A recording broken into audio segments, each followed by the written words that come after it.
give a great round of applause to Ambassador Robert Joseph.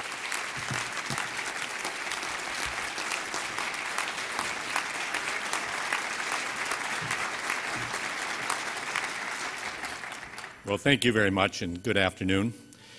I tell you, it's a hard act to follow the professor. It would be a hard act to follow any of the speakers today, but that is my task. So first, I'd like to thank our sponsors for the opportunity to present to you today my thoughts on the Iranian nuclear program. The Iranian American community of Northern California, in association with other groups that help to promote a democratic and secular republic in Iran, has, I believe, a very important role to play in ultimately determining the outcome of the nuclear issue. Having worked for the past 10 years on trying to stop Iran's committed quest for a nuclear weapons capability at the White House, at the State Department, and now out of government, I am convinced that until the current repressive regime in Tehran is replaced through the resistance of the Iranian people, we will not permanently succeed in ending the nuclear program. There are, of course, a number of approaches that the United States and other countries are pursuing. Economic sanctions through the United Nations, even more sweeping financial measures under our own national laws, and covert activities such as the reported attack on the computers that operate Iran's nuclear complex. In the future, and I will talk about this as well, there is also the possibility of the use of military force against the known nuclear facilities. But at the end of the day, while all of these measures have and will likely continue to slow down the nuclear program, and while buying time can be strategically important, they will not end the program.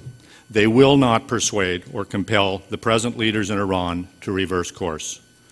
Only through internal political change can we achieve that outcome. So having already given you my bottom line, let me back up and try to explain how I've come to this conclusion. I'll start with an overview of Iran's nuclear program, highlighting what are the most disturbing aspects of the latest IAEA report, which received worldwide attention from the media after its release last week. Following that, I will try to put the nuclear program in context. What does it mean for U.S. security? What does it mean for the security of the Gulf region? Why does Iran want nuclear weapons, and how would such weapons affect the regime's policies and ambitions? Finally, I'd like to talk about alternative policy options, including the potential use of force. For each of these, I will try to identify the strengths and the weaknesses, the benefits, the costs, and the risks. So to begin, let me just briefly summarize the IAEA report, which is based on what the agency says is credible evidence gathered on the ground in Iran, as well as information from 10 other states. The report is rather technical, so I'll translate the findings into lay terms. On Iran's enrichment activity, the report emphasizes continued progress in key areas, including operating more centrifuges at Natanz than ever before and nearing the start of production at the previously secret facility at Qom, producing low-enriched uranium twice as fast as before the computer attacks in 2009 and 2010, and accumulating now a stockpile of low-enriched uranium, which, if further enriched, could provide enough fissile material for 4 nuclear weapons, and tripling the production of enriched uranium at the 20% level that would shorten the time to reach weapons-grade level with additional processing. While these assessments of enrichment are of concern, the most alarming judgments contained in the report deal with what the agency describes as research, development, and testing activities that would be useful in designing a nuclear weapon. In other words, Iran is working on the building blocks for making atomic bombs. The report does not complain that Iran, or claim that Iran has constructed a nuclear weapon, or even that it has overcome all of the technological hurdles that would be required. It does not speculate on how long it will take Iran to be able to build a weapon.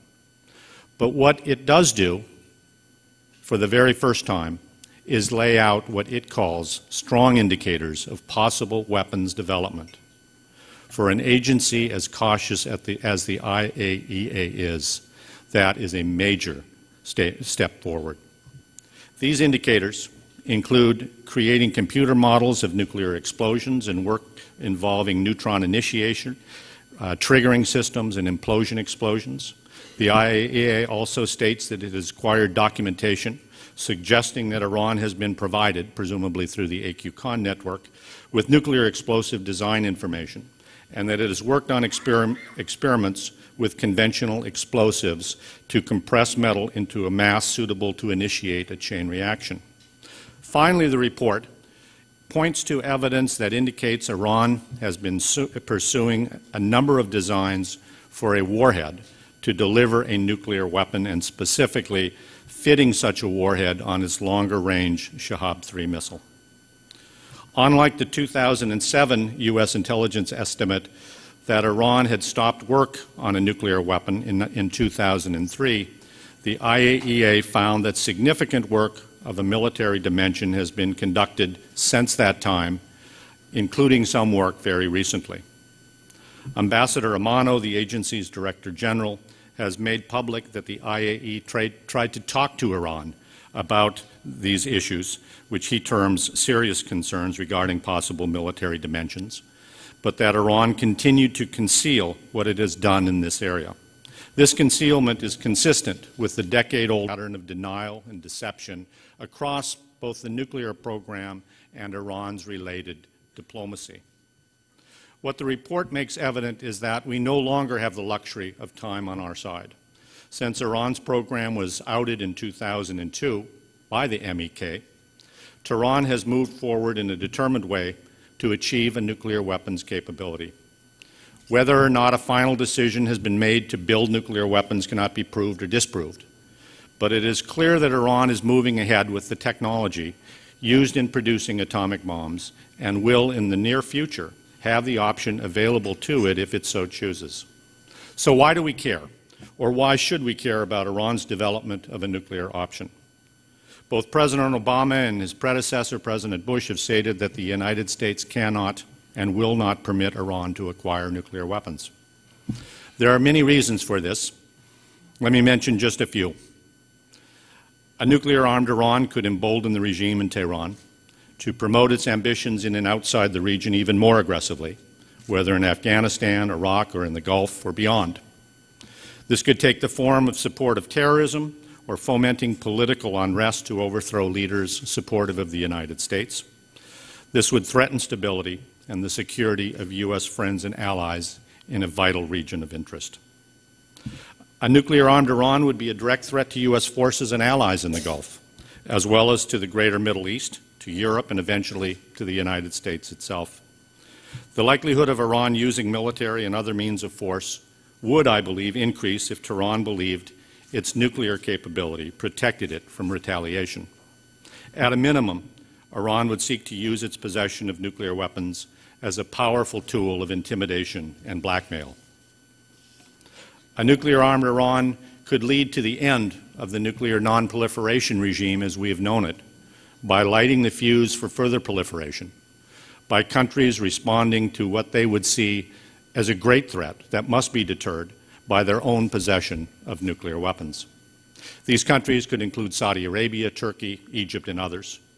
And along with a nuclear-armed Israel, this is a scenario for not only regional but global disaster. A nuclear-armed Iran is at the nexus of weapons of mass destruction and terrorism, pursuing nuclear weapons and actively supporting terrorism. If Iran has nuclear weapons and fissile material, the likelihood of their transfer to third parties would increase either by design or by diversion. And finally, a nuclear-armed Iran would feel even more secure from foreign outside interference and more confident that it could act without concern of repercussions to repress its own people, those who are, in fact, the greatest threat to the regime's survival. In other words, if Iran achieves its apparent goal of nuclear weapons, it's a true game changer. Just imagine if it seems difficult today to deal with the current Iranian regime, what would it be like if those leaders had nuclear weapons? So what do we do to stop it? As I mentioned, and as all of you know, we have sought to apply economic and financial sanctions against the regime, especially individuals associated with the nuclear program and entities such as the Revolutionary Guards. Since 2006, there have been 4 UN Security Council resolutions that have imposed increasing cost penalties on Iran for its activities. But these penalties have always been less than what the U.S. sought.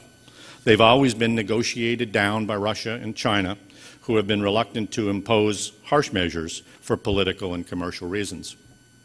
The United States, working with other willing countries in Europe and in Asia, have also added sanctions through national laws. Our Congress has been and remains very supportive of these measures.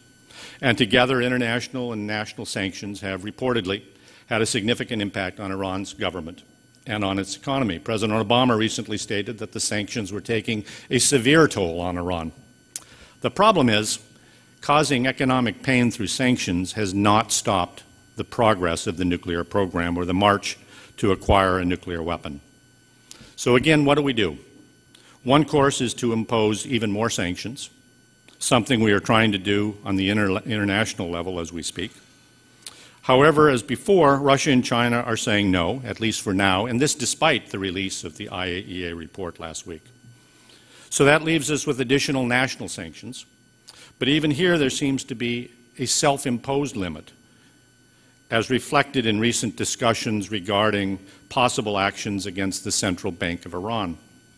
After having raised the prospects of sanctions on the central bank, which is the principal conduit for Iran's oil sales globally, U.S. officials seem to be moving away from such action out of fear that it could be too disruptive economically if it rose energy prices at home. So there is apparently a price that we're not willing to pay economically to compel Iran on the nuclear side. As for covert action against the nuclear program, there have been press reports of U.S. and Israeli efforts to disrupt the enrichment program through computer attacks and other means of sabotage. But while these attempts have likely caused some operational disruption, like sanctions, they have not accomplished their goal. And the IAEA report makes that clear. So we can do more sanctions, and presumably we can do more covert actions, and we certainly should. But given our experiences over the past 5 years, we should not, I believe, expect them to work, that is, to end the program. And time is running out. Whether we have 1 year or 2 years, we simply can't be confident that an incremental policy of more of the same will be successful.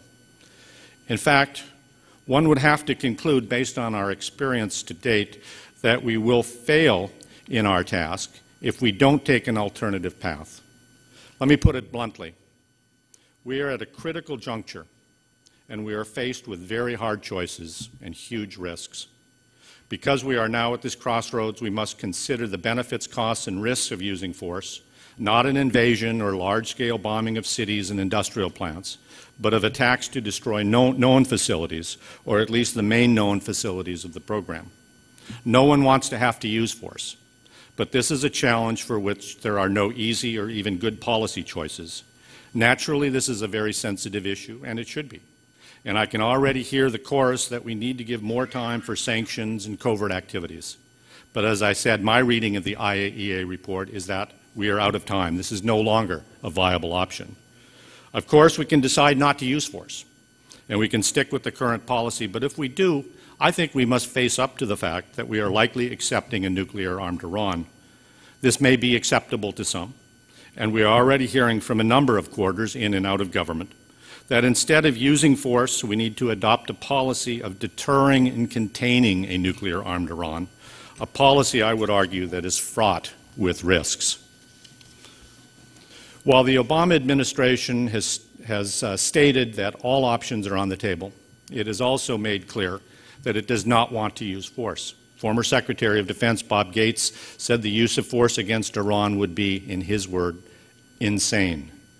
And I'm confident that almost every other country would prefer a diplomatic, peaceful outcome. The problem is that there is no reason to believe that the regime would ever abandon the nuclear program, with one possible exception, that it believed that force would be used against it. This was the case with Libya, and this is the case with Iran. For those who might be willing to use force, it would as it should be.